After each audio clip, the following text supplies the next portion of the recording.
2022 में companies IPO के through करीब 2,20,000 करोड़ मार्केट से रेस करने का एस्टिमेट कर रही हैं, जिसमें सिर्फ दो कैटेगरीज ही डोमिनेट करेंगी।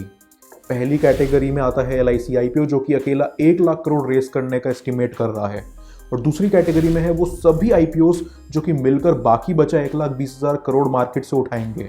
सबसे पहले आप इन्हीं 7 आईपीओस हो रही कंपनीज के बारे में जानो। एलआईसी की बात हम आखिर में करेंगे। पहला आईपीओ है बायजूस।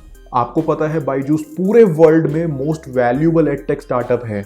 ये कंपनी ईयर ऑन ईयर अपने इन्वेस्टर्स को 100% से ज़्यादा की ग्रोथ दे रही है, और पिछले साल ही इन्होंने पेटीएम तक की वैल्यूएशन को पीछे छोड़ दिया है। यहाँ तक कि मार्क ज़करबर्ग ने भी पूरे एशिया में अपनी पहली इन्वेस्टमेंट बायजूस को ही दी थी।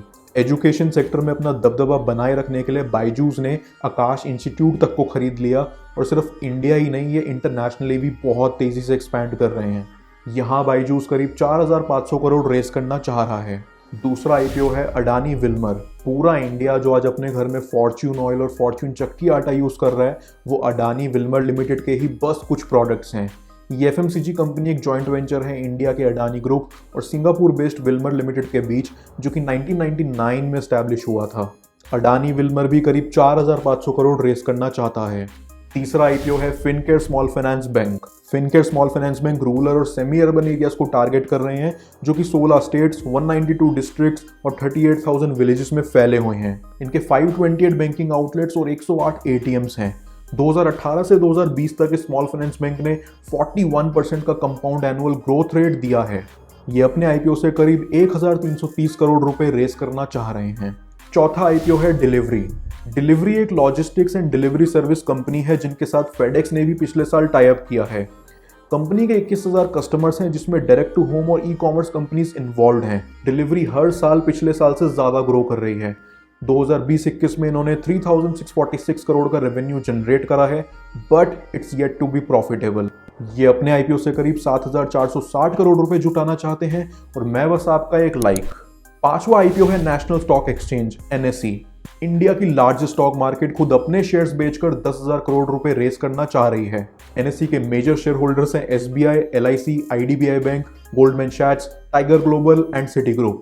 छठा आईपीओ है Studds accessories. Studds accessories India में हेलमेट और टू व्हीलर एसेसरीज बनाने वाला लीडिंग ब्रांड है। 2018 में ये टू व्हीलर हेलमेट के लार्जेस्ट मैन्युफैक्चरर थे। इंडिया से बाहर 40 से ज्यादा कंट्रीज में भी इनकी प्रेजेंस है। ये अपने आईपीओ से करीब 450 करोड़ रुपए रेस करना चाह रहे हैं। सातवां आईपीओ है SBI mutual fund. SBI mutual fund India का one of the largest mutual fund है, और आईपीओ हो जाने के बाद ये स्टॉक मार्केट में 5वीं म्यूचुअल फंड कंपनी होगी। ऑलरेडी जो 4 mutual fund company stock market में है वो है HDFC mutual fund, UTI asset management company, Nippon life India asset management and Aditya Birla sun life AMC. SBI ने पिछले साल अपने SBI cards and payment services के आईपीओ से 10,354 करोड़ रुपीस रेस किए थे। अब सबसे इंटरेस्टिंग बात पता है क्या है? ये 7 आईपीओस मिल भी जाएं तो भी एलआईसी आईपीओ के आसपास नहीं पहुंचते। एलआईसी आईपीओ की प्रोग्रेस को खुद देश की finance minister Nirmala Sitharaman review कर रही हैं, और इसे सक्सेस बनाने के लिए गवर्नमेंट ने अखबारों में एड्स निकालने से लेकर फॉरेन डायरेक्ट इन्वेस्टमेंट एफडीआई के दरवाजे भी खोल दिए हैं। एलआईसी आईपीओ एक सेपरेट वीडियो डिजर्व करता है, इसीलिए इसके ऊपर मैंने अलग से डेडिकेटेड वीडियो बनाई है। आप अभी इसे चेकआउट करें।